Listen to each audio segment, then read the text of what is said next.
ओम श्री गणेशाय नमः और शिवत्व मसीह आप सभी को। तो आज के लेक्चर में हम कुछ इंपॉर्टेंट टेबल सीखने वाले हैं, चार और टेबल सीखेंगे। शुरू करते हैं। तो यहाँ पे जो टेबल है ये है कौन की टेबल, जिसको आप कह सकते हो हु। अब यहाँ पे सिर्फ हु नहीं सीखेंगे, हम एक वर्ड, बहुत सारे वर्ड सीखने वाले हैं। तो स्टार्ट करते हैं। सबसे पहले मैं प्रोनाउंस कर देता हूँ। कह। बाय द वे, कह वर्ड के आप ऑलरेडी आई थिंक मैंने पहले के लेक्चर्स में बताया था। कह का मतलब होता है कौन, मेल के लिए।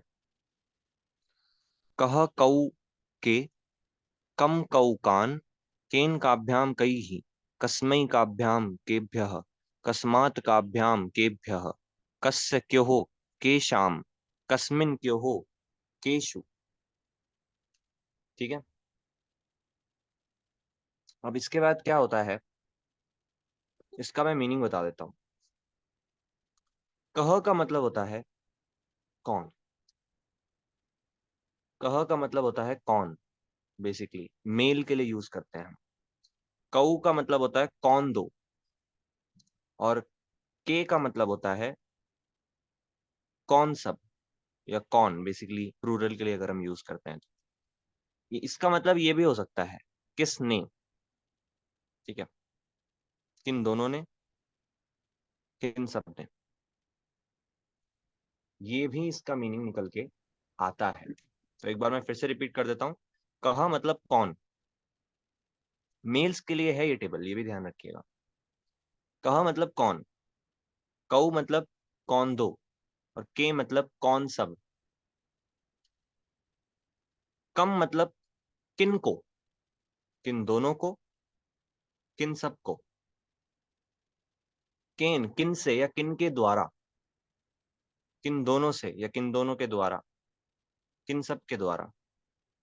बेसिकली क्वेश्चन मार्क आएगा इन सब के एंड में, अगर आप इंग्लिश में ट्रांसलेट करोगे तो, या हिंदी में भी करोगे तो।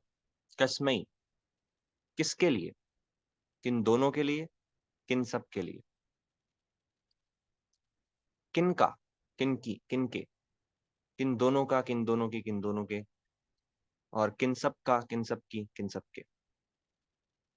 एक सेकंड गलती कर दी मैंने। ये जो मैंने अभी बताया इसका मीनिंग ये नीचे वाले का है सॉरी। किन सब का, किन सब की, किन सब के, ये वाला इनका आएगा। और इसका मतलब है किन से, किन दोनों से, किन सब से। ठीक है। एंड एंड में किन में, किन दोनों में, किन सब में, या किन सब पर, ये भी इसका मीनिंग हो सकता है। तो एज अ क्वेश्चन हम इसका इस्तेमाल करते हैं हमेशा। यहाँ तक क्लियर है। एक बार चैट में बता दीजिए, क्या यहाँ तक क्लियर है।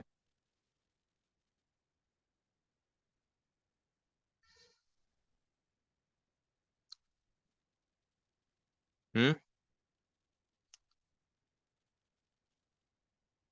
ओके। यस। ओके। तो आगे चलते हैं। तो ये तो हो गया मेल्स के लिए। फीमेल का हम, मैंने आपको बताया था डेडिकेटेड लेक्चर आएगा जिसमें मैं सारी फॉर्म्स फीमेल की एक साथ बताऊंगा, क्योंकि वो इन दोनों से थोड़ी डिफरेंट बनती है। ये है नपुंसक लिंग। पूरी टेबल सेम है, एग्जैक्ट सेम है, बस पहले की दो लाइंस अलग हो जाती हैं। बाकी पूरी मेल्स वाली ही टेबल है। और इसमें अब आप कौन यूज नहीं करोगे, इसमें आप यूज करोगे क्या।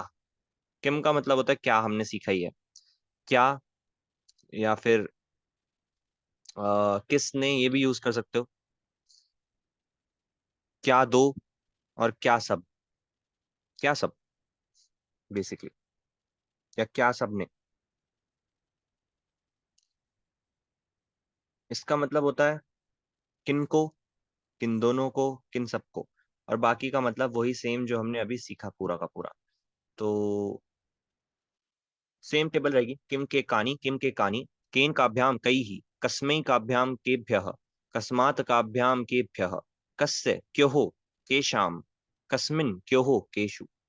आपने एक पैटर्न भी नोट किया होगा कि काफी सिमिलर भी हैं ये टेबल्स। चलते हैं, दो सेंटेंस देख लेते हैं कि ये कैसे काम करता है। वैसे तो आप खुद ही सेंटेंस बनाना इसके, बट मैं थोड़ा सा एक बेसिक आइडिया दे देता हूँ कि किस तरह से काम करता है। कस्मिन, कस्मिन का मतलब होता है किन में या किस में। एक बार पीछे करके मैं दिखाई देता हूँ आपको अभी, क्योंकि ये याद नहीं हुई होगी टेबल, ऑफ कोर्स नॉट।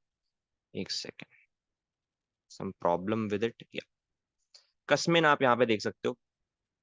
कस्मिन का मतलब किन में या किस में। तो किस में ग्रहे, घर में, किस में घर में, निवसी, निवास के लिए निवसी आता है, तो रहते हो, तुम रहते हो बेसिकली। मध्यम पुरुष एक वचन, कस्मिन, तो किस में घर में। बहुत अजीब सा लग रहा है सुनने में, किस में घर में। तो हम इन दोनों को साथ में जब प्रोनाउंस करेंगे तो आएगा किस घर में तुम रहते हो, किस घर में रहते हो। लेकिन विभक्तियां कैसे काम करती हैं किस में घर में, ठीक है। ये थोड़ा शायद कंफ्यूजन हो। जब हम विभक्तियों को डिटेल में जानेंगे कि कौन सी विभक्ति हम किस सेंस में यूज कर सकते हैं, तब ये चीज बहुत इजीली क्लियर हो जाएगी। कस्य, कस्य मतलब किसका या किसकी, किसके। कस्य, किसका। फलस्य, फलों का या फलों के, सॉरी फलों का नहीं, फल के। किसका, फल के, फल का, किसका, फल का। वर्णम, वर्ण का मतलब होता है, आपने ये भी सुना होगा, मेघ वर्णम शुभांगम। आपने सुना होगा ये विष्णु भगवान का जब हम करते हैं। तो वर्ण का मतलब होता है कलर, रंग।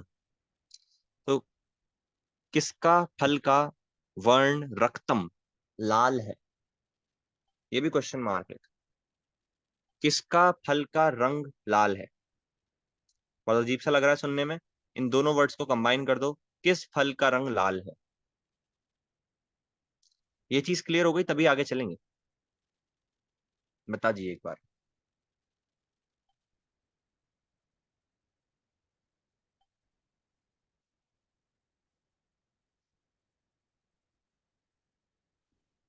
यप, बहुत ही बढ़िया। तो अब हम एक टेबल, एक तरह की टेबल्स और देखने वाले हैं। आप बस क्या करो, मैं आपको एक सिंपल तरीका बताता हूँ। अभी पीछे आपने सीखा था, एक सेकेंड, अभी आज जो हमने पीछे टेबल सीखी है एक, दैट इज ऑन कह। आप यहाँ पे देखो हर जगह क वर्ड का यूज हो रहा है। आप क को हटा के य लगा दो, और आपको दूसरी टेबल याद करने की कोई जरूरत नहीं है, वो टेबल बन जाएगी अपने आप। ठीक है। Now let's understand the meaning. Let's pronounce first. यह यौ ये, यम यौ यान, येन याभ्याम यैहि, यस्मै याभ्याम येभ्यः, यस्मात् याभ्याम येभ्यः, यस्य ययोः, येषाम्, यस्मिन् योः, येषु। इसका मतलब होता है जो, जो, जो, इन अ वेरी सिंपल सेंस। जो या जिसने, जिन दोनों ने, या जो दो, या जो सब, या जो सब ने। इसके बाद दूसरी विभक्ति, जिनको, जिनके द्वारा, जिनके लिए, जिनसे, जिनका, जिनकी, जिनके, और जिन में। ठीक है।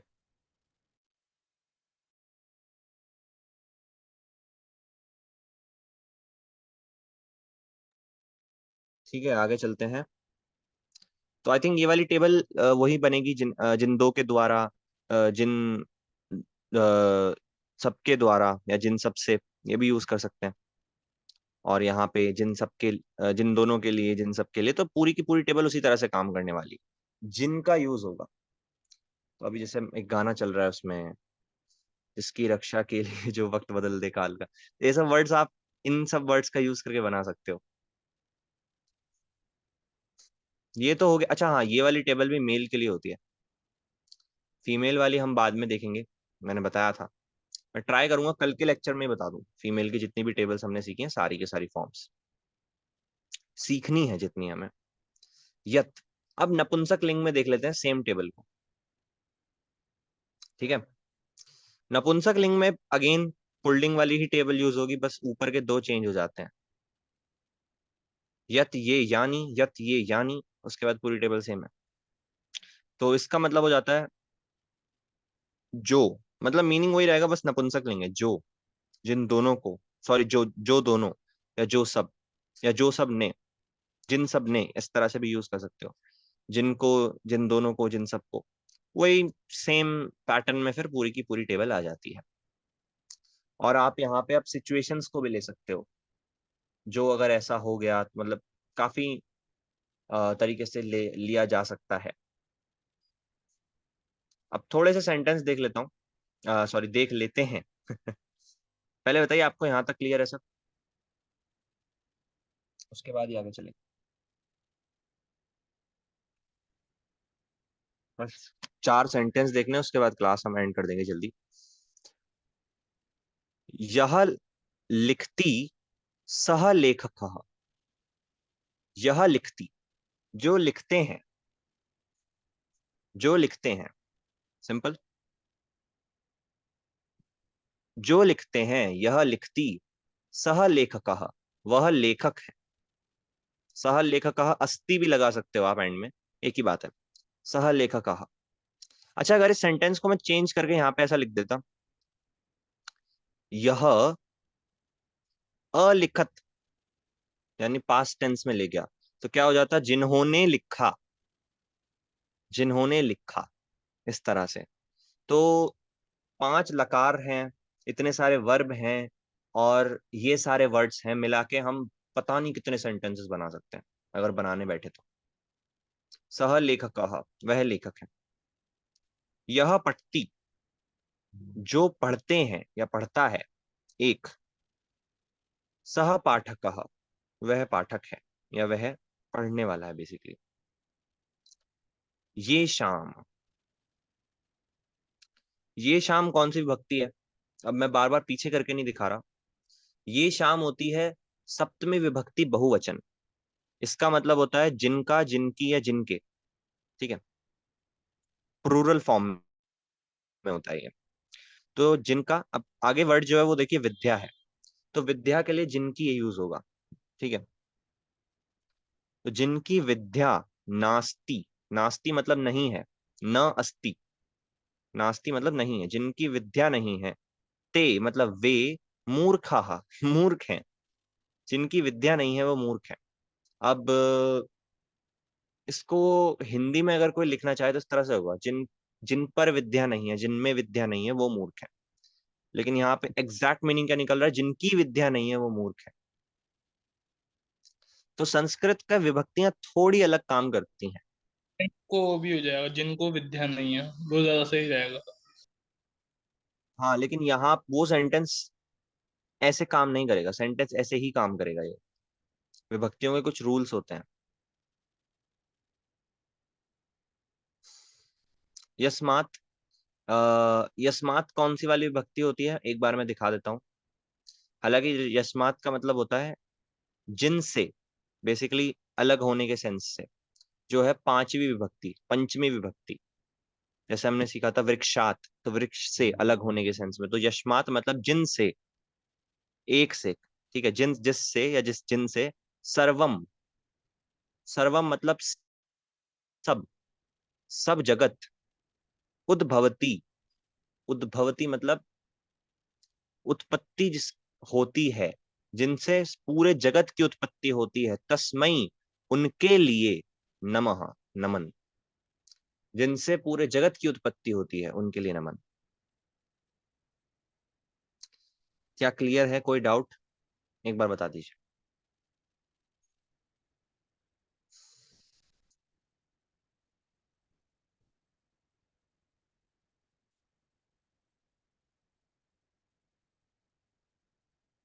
अगर क्लियर है तो आज की क्लास यहीं पे खत्म करते हैं। आपको नई टेबल्स याद करनी है और 10 सेंटेंसेस मेरे को बना के व्हाट्सएप पे भेज देना। या फिर अगर आप लिख कर नहीं बना सकते, कोई इशू नहीं है, आप मेरे को टाइप करके इंग्लिश में भेज दो, कोई प्रॉब्लम नहीं है। आई थिंक इजी सा काम है। तो अगर डाउट है तो बताइए, फिर क्लास पॉइंट करते हैं।